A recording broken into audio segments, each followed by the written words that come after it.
Hello students, আজকে তোমাদের জন্য ক্লাস 7-এর প্রশ্নবিচিত্র 2025-এর পরিবেশ বিজ্ঞানের মডেল কোশ্চেন পেপার 4 আলোচনা করছি, পেজ নম্বর 199। চলো প্রথমে ফিজিক্যাল সায়েন্স পার্টটা দেখে নেব। একের দাগ, সঠিক উত্তর নির্বাচন করতে বলেছে।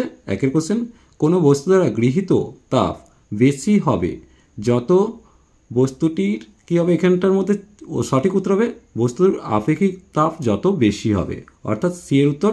কারণ আমরা জানি H=m(s)T।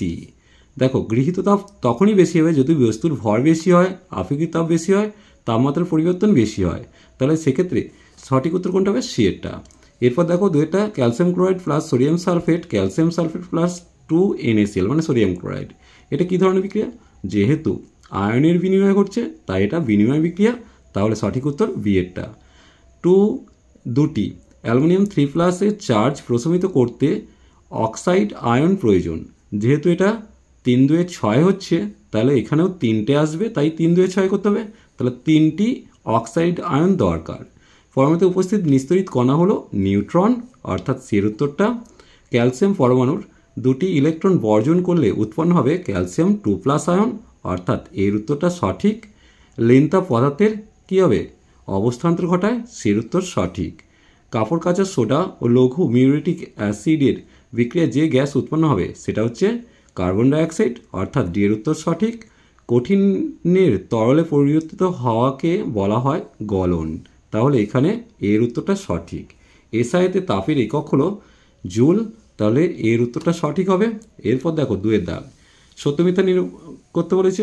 0 ডিগ্রি এর চেয়ে 32 ডিগ্রি বড়, এটা ভুল।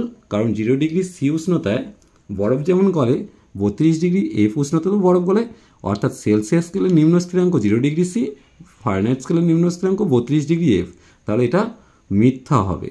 তাহলে এই জায়গাটা আমি মিথ্যা লিখে দিলাম। এরপর দেখো দুয়েরটা শূন্যস্থান পূরণ করতে বলেছে। ঘনীভবনে বস্তু তাপ বর্জন করে, তাহলে এই জায়গাটা বর্জন কথাটা লিখে দিলাম। তিনেরটা Fe2O3 + 2Al থেকে কি তৈরি হবে? এখানে অ্যালুমিনিয়াম অক্সাইড তৈরি হবে, অর্থাৎ Al2O3 তৈরি হবে।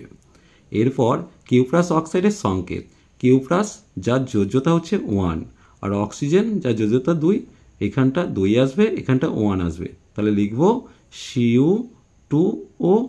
কিউপ্রিক অক্সাইড হলে CuO হতো।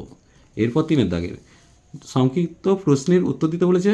নিচের ফাঁকা জায়গাগুলিতে ঠিকমতো সংখ্যা বসিয়ে রাসায়নিক সমীকরণগুলি সমতা বিধান করতে বলেছে। তাহলে এখানে দেখো P4 দিয়েছে, তার সাথে I2 দিয়েছে Pi3। প্রথমে এখানে 4 বসিয়ে নাও, তাহলে P4 মিলে গেল। এখানে আয়োডিন 12 হচ্ছে, তাহলে এখানে 6 বসিয়ে নেব। এরপর দেখো লেড নাইট্রেট থেকে তৈরি হচ্ছে এটা, তাহলে এখানে একটু খেয়াল করো। এখানে যদি আমি এখানে 2 বসিয়ে নিই, তাহলে এখানে 2 বসে যাবে।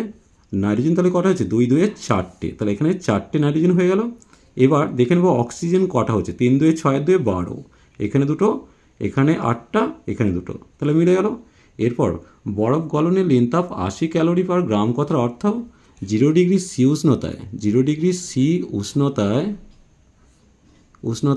1 গ্রাম বরফ 0 ডিগ্রি সি উষ্ণতায় 1 গ্রাম জলে পরিণত হয়।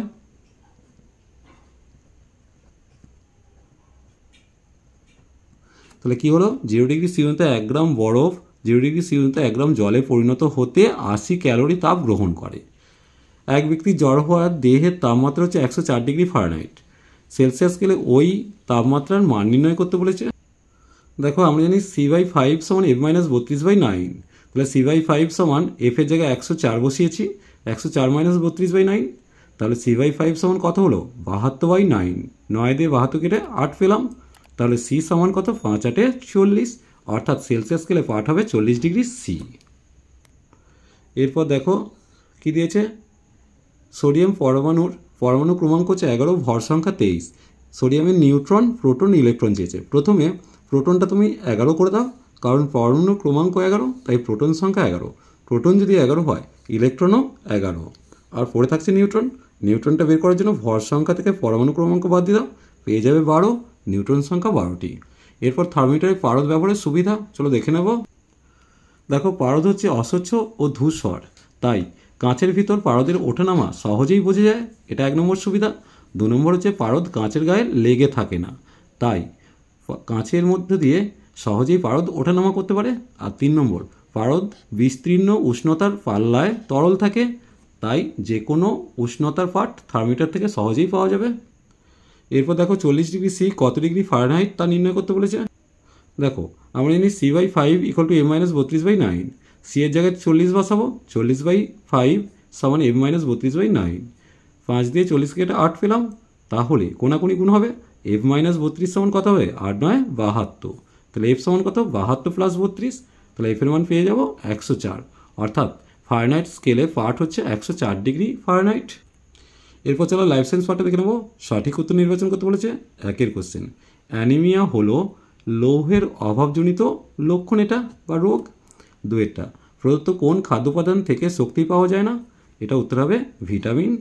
3 কোশ্চেন, যে খনিজ মৌলটি হাড় শক্ত ও মজবুত রাখতে সাহায্য করে তা হলো ক্যালসিয়াম।